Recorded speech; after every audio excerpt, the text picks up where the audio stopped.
Oh yes, Mzansi, welcome back to it. I know it's feeling like a Friday, but believe it or not, it's only Wednesday, but the buzz is gonna keep on. And especially when we're talking about Cape Town's art scene, which is buzzing with excitement as the city gears up for Africa's largest art fair. This is the Cape Town Art Fair. It's happening from February the 21st to the 23rd. So that's literally like 2 days away. Now, among the incredible artists featured this year, we've got Cape Town-based creative Geena Wilkinson, known for her eye-catching sweetie art, which is a playful yet thought-provoking take on confectionery and nostalgia, all while challenging societal norms. So today, she's going to be joining us to talk about her artistic journey and the powerful message behind her work. Geena, how are you doing this morning? Good. Thanks so much for having me here. It's really cool to have you. Obviously, we were chatting off air earlier and I couldn't help but salivate over your art. It is so inviting. It's so tempting. And I can't believe that it's art. It really is that. But before we even get into it, talk to me about how did you even discover your passion for art and this world that you've now made your own? It's been quite a journey to get to this point. To get to the point of having my job literally be to make food that you can't eat. That sounds surreal. My gluten-free, sugar-free bakery with clay and resin. But I think kind of the starting point for me was when I first made these little cherry lips from Sweets from Heaven. I used to be at the point in my life where I would go to Sweets from Heaven so often. I could put your money. I could put just the right amount in to be 20 rand. Oh, every time. Okay. You measured perfectly. I got it to a T. So the one day I was okay, these would make amazing sculptures. So I tried and I made the cherry lips at first. And I took them to show a friend the next day. And the friend was oh, thanks so much. And I was no, don't eat that. Because it looked that real. Yeah. And then they were angry with me after that. They were well, how dare you bring this and not bring me real sweets after this? What are you doing? And I found that frustration that they experienced really, really interesting as kind of starting point for an artwork. And that's something I've been trying to verbalize in terms of my own feelings. I'm how could you just lock all this goodness away behind this glass here and put it up as art? That is so devious, it's so tempting, it's so naughty, but it makes so much sense because I think it's exactly what it invokes. It's exactly what that sort of feeling of nostalgia. Before we get into that though, you've had quite an incredible career. I mean, not just working locally, not just working in the entire country, but you've just recently come from London. So you're an international artist now, right? We're going to put that stamp of approval on you. What's that experience been like and how was this artwork received over there? It was incredible to go. People were really interested, and I added in some of the British sweets as well to try and be relatable. So they can resonate with you. Nice. Try and be relatable because so many of the sweets are actually so South African specific. I actually realized that I was creating an archive of sweets because you can't get marshmallow fish anymore, you can't get marshmallow mice anymore.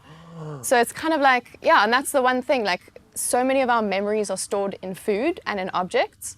So that's one of the key things about these works is that people see them and they connect with them and they have their own personal stories that relate to individual objects. Even now in studio this morning, someone came and was the zoo biscuits. Yes. Or someone will have individual stories related to and I'm those. trying to figure out was that your plan? Was that the actual master plan behind all of this? Because it makes so much sense if you were trying to evoke a memory, an emotion, nostalgia. I mean, I literally looked at one or two of these. I remember, I don't know what the names are, but those vampire teeth.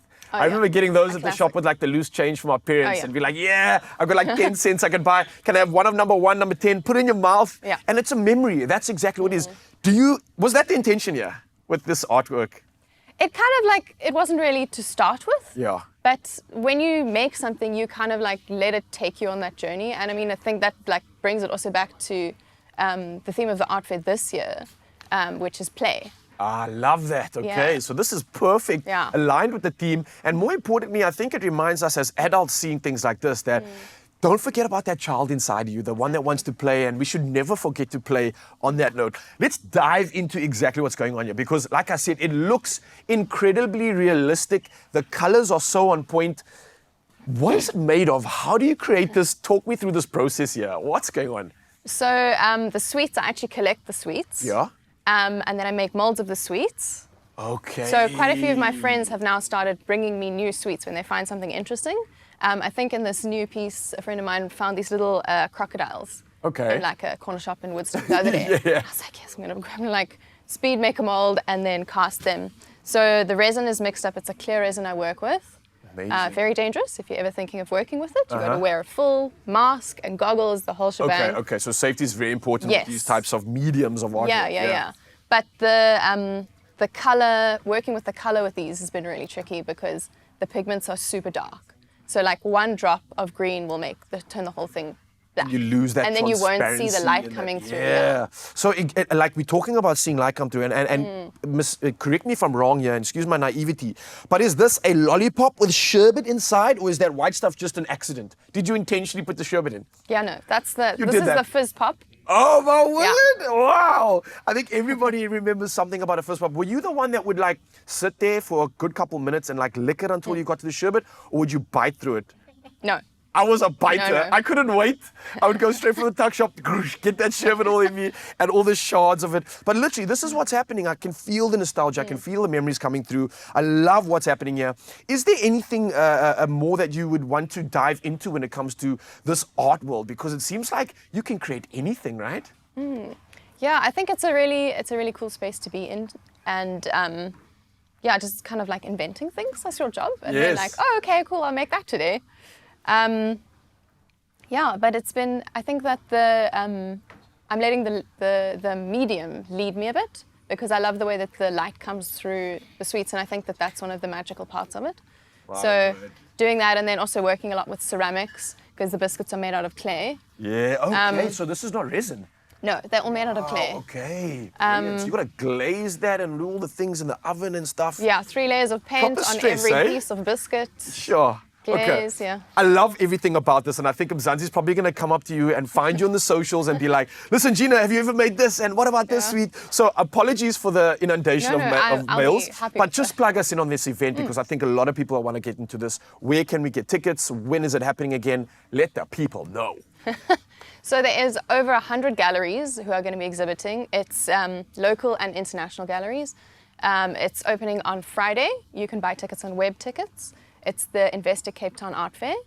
And I'm going to be exhibiting there on the booth with World Art, booth D6, yeah? Okay, Come have a nice. look. And then the lollipops are going to be right at the entrance as you walk in.